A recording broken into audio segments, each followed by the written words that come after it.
Walikuwa abiria wawili, mama mmoja Kimasai ambaye ametoka kujifungua, anasema kwa ulivyomuoja ametoka kujifungua usiku, alikuwa na mama yake. Sasa tukamkuta nyuma kwa ametaka kusombwa na maji.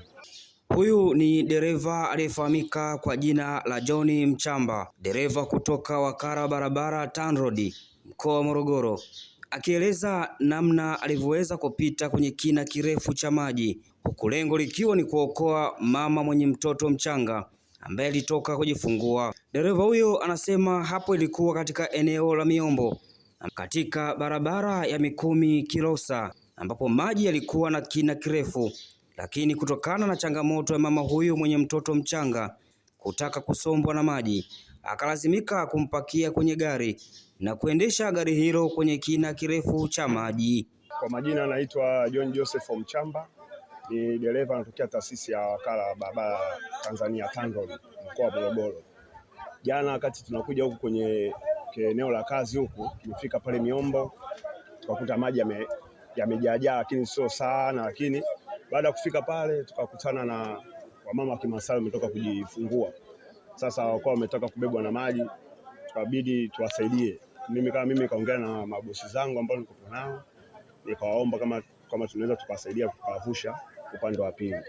Kweli mabosi zangu bahati nzuri wamenisikiliza, tukawapakia tukavuka nao upande wa pili. Kwa hiyo ndo tukapita nao pale Miombo mpaka ng'ambo wa upande wa pili.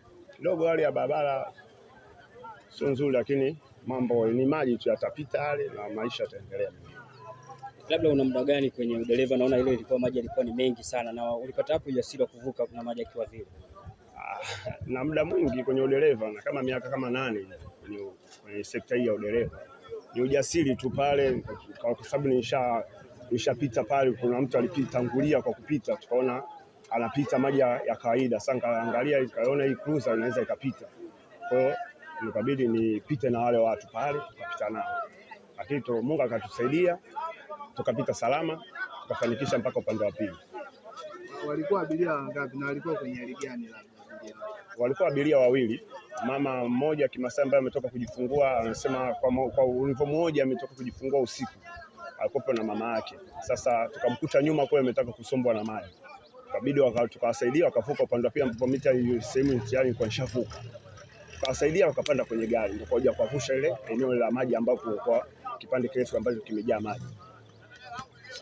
Wewe unajisikiaje kufanya hilo tukio? Wewe tukio la kishujaa kabisa. Najisikia furaha pia, nimejisikia furaha pia kumsaidia yule mama na mtoto wake, kwa sababu mtoto alikuwa ni mchanga sana, alafu dakika mwisho niwaona kabisa kama anataka kusombwa na maji pale.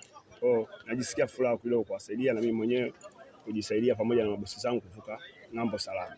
Mlitumia muda gani pale kufika, na wao wenyewe walifika salama? Walifika salama. Wao tuliwakuta muda pale, ndio watu wakatusimulia bwana wanataka kusombwa na maji. Kwa hiyo tumekaa sana pale muda tu, tukawasubiri wakapanda, ndo tukavuka nao kwenye ile eneo pale la tatu. Mlitumia muda gani kuvuka? Sikutumia muda mwingi sana, kama dakika 10 hivi kuvuka upande wa pili. Angao kidogo maji ndio yalikuwa kidogo mengi ambayo yamefunika na bonnet kabisa, lakini Mungu akatusaidia tumeweza kuvuka salama.